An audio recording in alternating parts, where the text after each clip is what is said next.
Cancer Healer Center, a new beginning.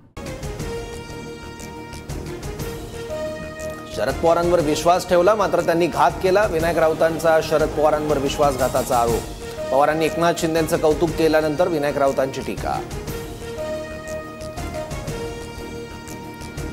Sharad पवारांनी शिवसेना फोडणाऱ्या शिंदेंचा सत्कार करायला नको होता. संजय राऊतांचा शरद पवारांवर हल्लाबोल. काल दिल्लीतल्या साहित्य संमेलनात शरद पवारांकडून शिंदेंना पुरस्कार.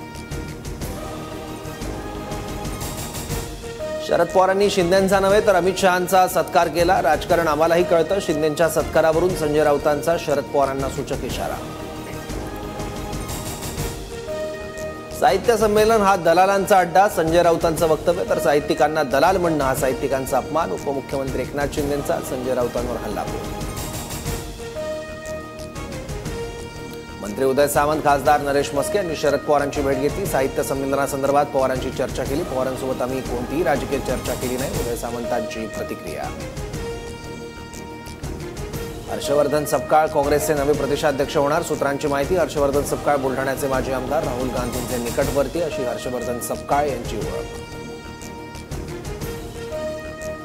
सुरेश धस उद्या अजित पवारांची भेट घेणार. बीड जिल्ह्यातील 5 वर्षातील नियोजन विभागाच्या प्रशासकीय मान्यतांची चौकशी करण्याची मागणी करणार. सुरेश धस यांनी 1000 कोटींचा भ्रष्टाचार केला. कायदेतज्ञ असीम सरोदेंचा गंभीर आरोप. ईडीकडे कागदपत्र दिल्याचा सरोदेंचा दावा. राजन साळवी उद्या शिवसेनेत प्रवेश करणार. ठाण्यात उपमुख्यमंत्री एकनाथ शिंदेंच्या उपस्थितीत पक्षप्रवेश होणार. राजन साळवींकडून ठाकरेंच्या शिवसेनेच्या उपनेतेपदाचा राजीनामा.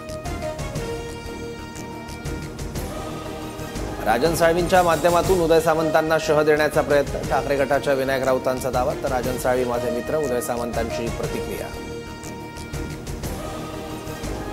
कोकणात भाजपचा ठाकरे गट आणि काँग्रेसला धक्का. कुडाळमधील 9 नगरसेवकांचा भाजपमध्ये प्रवेश. ठाकरे गटाच्या 7 तर काँग्रेसच्या 2 नगरसेवकांची पक्षाला सोडचिठ्ठी.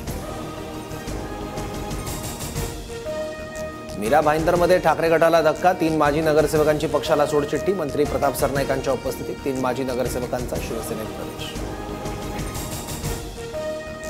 सिंधुदुर्ग जिल्ह्यात फक्त महायुतीच्या पदाधिकाऱ्यांनी निधी मिळणार. मविया आणि ठाकरे गटाच्या सरपंचांना निधी मिळणार नाही. उरलेल्यांना भाजपमध्ये प्रवेश करावा लागणार. पालकमंत्री नितेश राणेंचं वक्तव्य.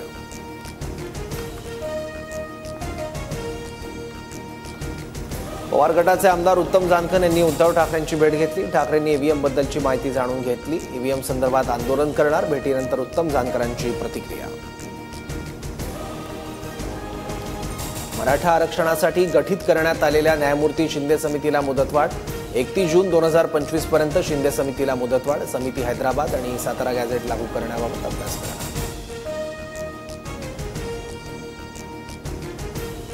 निवडणुकीत राजेसाहेब देशमुखांच्या बॉडीगार्डला धमकावल्याप्रकरणी कैलास फडवर गुन्हा. तब्बल 3 महिन्यांनी बीड पोलिसांना जाग. विधानसभेच्या मतदानाच्या दिवशी परळीत झाला होता राडा.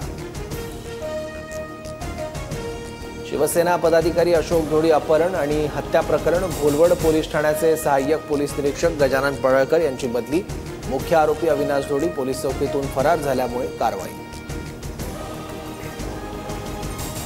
पणन महासंघाकडून तूर खरेदीचं नियोजन सुरू. सोयाबीन खरेदीला मुदतवाढ मिळण्याची शक्यता कमी. जालना जिल्ह्यातील पणन अधिकाऱ्यांची माहिती.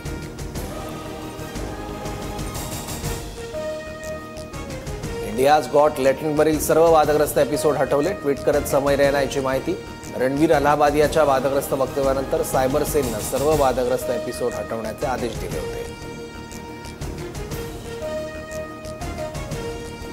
दहिसरमधील कोविड सेंटर घोटाळा प्रकरणी डॉक्टर किशोर बिसुरेंना हायकोर्टाचा दिलासा. डॉक्टर किशोर बिसुरेंना 1 लाखांचा सशर्त जामीन मंजूर. ईडीनं सुजित पाटकरांसोबत डॉक्टर बिसुरेंना केली होती शिक्षा.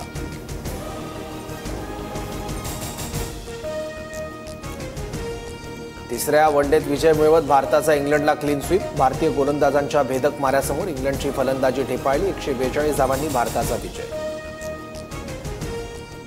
Cancer Healer Center, a new beginning.